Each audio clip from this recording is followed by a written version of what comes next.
రాష్ట్రాన్ని టెక్నాలజీ రంగంలో అగ్రగామిగా తీర్చిదిద్దేందుకు సీఎం చంద్రబాబు ప్రణాళికలు రూపొందిస్తున్నారని ఐటీ శాఖ మంత్రి నారా లోకేష్ తెలిపారు. రాష్ట్రానికి పెట్టుబడుల సాధనే లక్ష్యంగా అమెరికాలో పర్యటిస్తున్న లోకేష్ మైక్రోసాఫ్ట్ సీఈఓ సత్య నాదెళ్లతో సమావేశమయ్యారు. ఏపీలో ఐటీ నైపుణ్యాభివృద్ధి అంశాలపై చర్చించారు. డిజిటల్ గవర్నెన్స్ కు సాంకేతిక సహకారం అందించాలని లోకేష్ కోరారు. అమరావతిని ఏఐ క్యాపిటల్ గా తీర్చిదిద్దేందుకు సహకరించాలని ప్రతిపాదించారు.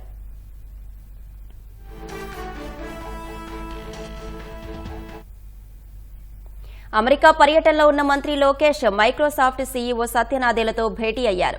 ఈ సందర్భంగా ఒకసారి ఏపీని సందర్శించాల్సిందిగా సత్య నాదెళ్లను మంత్రి ఆహ్వానించారు. మైక్రోసాఫ్ట్ సంస్థ సాఫ్ట్వేర్, క్లౌడ్ కంప్యూటింగ్, ఎంటర్ప్రైజ్ టెక్నాలజీలో గ్లోబల్ లీడర్ గా ఉందని సత్య నాదెళ్ల వివరించారు. అక్టోబర్ 2024 నాటికి మైక్రోసాఫ్ట్ 3.1 ట్రిలియన్ మార్కెట్ క్యాప్ కలిగి ప్రపంచంలోని అత్యంత విలువైన కంపెనీల్లో ఒకటిగా ఉందన్నారు. 2023 ఆర్థిక సంవత్సరంలో మైక్రోసాఫ్ట్ దాని క్లౌడ్ సేవలు, ఏఐ డ్రైవెన్ సొల్యూషన్స్ రంగంలో బలమైన వృద్ధితో 211.9 బిలియన్ల ఆదాయాన్ని ఆర్జించిందని తెలిపారు. ఏపీని టెక్నాలజీ రంగంలో అగ్రగామిగా తీర్చిదిద్దేందుకు చంద్రబాబు ప్రణాళికలు రూపొందిస్తున్నారని లోకేష్ వెల్లడించారు. రాష్ట్ర వ్యాప్తంగా కొత్త ఐటీ హబ్లు, ఇన్నోవేషన్ పార్కులను నిర్మిస్తున్నామని, ఈ హబ్లను ప్రపంచ స్థాయి సాంకేతిక కేంద్రాలుగా తీర్చిదిద్దడంలో మైక్రోసాఫ్ట్ సహకారం అవసరమని విజ్ఞప్తి చేశారు. క్లౌడ్ ఇన్ఫ్రాస్ట్రక్చర్, డేటా సెంటర్ల ఏర్పాటుతో ఏపీ ప్రపంచ స్థాయి సంస్థలకు ప్రాంతీయ కేంద్రంగా మారే అవకాశాలు ఉన్నాయని వివరించారు. అటువంటి పెట్టుబడులకు అనుకూలమైన విధానాలు, భూమి తమ వద్ద అందుబాటులో ఉన్నాయని లోకేష్ తెలిపారు. క్లౌడ్ సేవల్లో మైక్రోసాఫ్ట్ నాయకత్వంతో కలిసి తాము అత్యాధునిక సాంకేతిక పర్యావరణ వ్యవస్థను నిర్మించాలని భావిస్తున్నట్లు స్పష్టం చేశారు. అగ్రిటెక్ ఏఐని అనుసంధానించడం వల్ల రాష్ట్ర వ్యవసాయ రంగంలో విప్లవాత్మకమైన మార్పులు వస్తాయని లోకేష్ ఆకాంక్షించారు. మైక్రోసాఫ్ట్ సాంకేతిక నైపుణ్యంతో ఉత్పాదకతను పెంచే వ్యవసాయ విధానాలను అభివృద్ధి చేయాలని భావిస్తున్నట్లు వెల్లడించారు.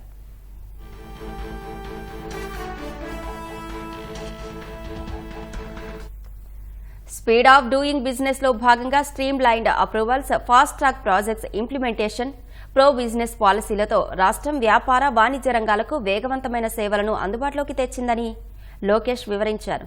ఏపీలో సిద్ధంగా ఉన్న మౌలిక సదుపాయాలు, డిజిటల్ గవర్నెన్స్, వ్యూహాత్మక లాజిస్టిక్లకు అనువుగా ఉంటాయని తెలిపారు.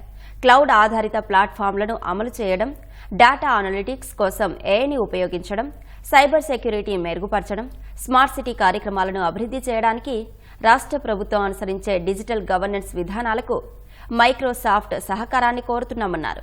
ఏఐ ప్రాజెక్టులకు అనువుగా ఉన్న అమరావతిని ఏఐ క్యాపిటల్ గా తయారు చేయాలని భావిస్తున్నామని, ఏఐ యూనివర్సిటీని ఏర్పాటు చేయబోతున్నట్లు లోకేష్ చెప్పారు. చంద్రబాబు నేతృత్వంలో అత్యాధునిక మౌలిక సదుపాయాలు, డైనమిక్ టెక్ పర్యావరణ వ్యవస్థను ఏర్పాటు చేస్తున్నామని తెలిపారు. వ్యూహాత్మక భాగస్వామ్యం, ఆవిష్కరణల కోసం ఏపీ ప్రభుత్వంతో కలిసి పనిచేయాలని కోరారు.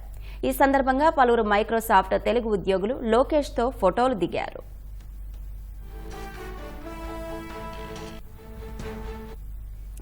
ఆ తర్వాత యాపిల్ సంస్థ ప్రతినిధులతోనూ మంత్రి లోకేష్ భేటీ అయ్యారు. శాన్ ఫ్రాన్సిస్కోలో యాపిల్ సంస్థ కేంద్ర కార్యాలయాన్ని సందర్శించిన లోకేష్ ఆ సంస్థ వైస్ ప్రెసిడెంట్ ప్రియా బాలసుబ్రహ్మణ్యంతో భేటీ అయ్యారు. భారత్లో యాపిల్ కార్యకలాపాల విస్తరణకు ఏపీ ఆహ్వానం పలుకుతోందని లోకేష్ తెలిపారు. అవసరమైన మద్దతు ప్రభుత్వం తరపున అందిస్తామని హామీ ఇచ్చారు. ఏపీలో నెలకొని ఉన్న 4 ఎలక్ట్రానిక్ మ్యానుఫ్యాక్చరింగ్ క్లస్టర్లలో యాపిల్కు అనుకూలమైన ప్రాంతాన్ని అన్వేషించాలని కోరారు. సంస్థ కోరుకున్న చోట తయారీ యూనిట్ స్థాపనకు అవసరమైన అన్ని సదుపాయాలు కల్పించడానికి తాము సిద్ధంగా ఉన్నామన్నారు. ఏపీని గ్లోబల్ టెక్నాలజీ మ్యానుఫ్యాక్చరింగ్ హబ్గా తీర్చిదిద్దడానికి తమ ప్రభుత్వం చిత్తశుద్దితో ప్రయత్నిస్తున్నట్లు వివరించారు. అంతర్జాతీయ పెట్టుబడులకు ఆంధ్రప్రదేశ్ ప్రభుత్వం గణనీయమైన మద్దతును అందిస్తుందని చెప్పారు. పన్నుల రాయితీ, ప్రోత్సాహకాలతో పాటు గ్లోబల్ కంపెనీల కార్యకలాపాలను సులభతరం చేయడానికి రూపొందించిన విధానాలు అదనపు ఆకర్షణగా నిలుస్తాయని వివరించారు. శాన్ ఫ్రాన్సిస్కోలో అడోబ్ సీఈఓ శంతను నారాయణ్తో మంత్రి లోకేష్ భేటీ అయ్యారు. ఏపీలో పెట్టుబడులు పెట్టాలని లోకేష్ విజ్ఞప్తి చేశారు. పెట్టుబడులకు ఏపీ అన్ని విధాలా అనుకూలమైన ప్రాంతమన్నారు. అడోబ్ కంపెనీ ప్రస్తుతం డిజిటల్ మీడియా, క్లౌడ్ ఆధారిత సేవల్లో అగ్రగామిగా ఉందని సీఈఓ శంతను నారాయణ్ తెలిపారు. ఫోటోషాప్, అక్రోబాట్, ఇల్లస్ట్రేటర్ వంటి సాధనాలను మరింత అందుబాటులోకి తెచ్చామని వెల్లడించారు. ఏఐ పవర్ ఇన్నోవేషన్స్ రంగంలో ఎప్పటికప్పుడు అప్డేటెడ్ వర్షన్స్ ను అందుబాటులోకి తెస్తున్నట్లు చెప్పారు.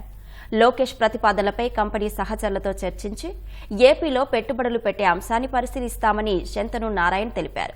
ఇన్నోవేషన్ అండ్ గ్రోత్ విజన్తో అడోబ్ చేస్తున్న కృషి ఏపీ డిజిటల్ ట్రాన్స్ఫర్మేషన్ విజన్తో సరిపోతుందని లోకేష్ స్పష్టం చేశారు. ఏపీలో ఈ గవర్నెన్స్ ను సమగ్రపరచడం, గ్లోబల్ టెక్ హబ్గా మార్చడానికి సహకారం అందించాలని విజ్ఞప్తి చేశారు. ఏఐ వినియోగం ద్వారా ప్రజలకు మెరుగైన సేవలు అందించేందుకు కృషి చేస్తున్నట్లు వెల్లడించారు. డిజిటల్ విద్యా ప్లాట్ఫామ్లో ఏఐ ఆధారిత పరిష్కారాలను ఏకీకృతం చేయడంలో భాగస్వామ్యం కావాలని కోరారు. ఏపీలో అడోబ్ R&D కేంద్రాన్ని ఏర్పాటు చేయాలని విన్నవించారు. ఏపీలో యువతను డిజిటల్ నైపుణ్యాలతో శక్తివంతం చేయాలనే కృత నిశ్చయంతో ఉన్నామన్నారు. డిజిటల్ ఎడ్యుకేషన్ ప్లాట్ఫారంలను రాష్ట్రానికి తీసుకురావడానికి అడోబ్ తరపున సహకారం అందించాలని విజ్ఞప్తి చేశారు. డాక్యుమెంట్ ప్రొడక్టివిటీ, ఏఐ పవర్డ్ టూల్స్లో అడోబ్ నైపుణ్యం తమకు ఎంతగానో ఉపకరిస్తుందన్నారు. Smart governance, AI driven solutions అమల్లో ఏపీ ప్రభుత్వంతో కలిసి పనిచేయాలని కోరారు. పౌర సేవల్లో క్లౌడ్ ఇంటిగ్రేషన్కు అడోబ్ భాగస్వామ్యం వహించే అంశాన్ని పరిశీలించాలన్నారు. అడోబ్ ఏఐ ఆధారిత సేవలు, సృజనాత్మకత, డిజిటల్ అనుభవం ఏపీకి ఉపయోగపడతాయన్నారు.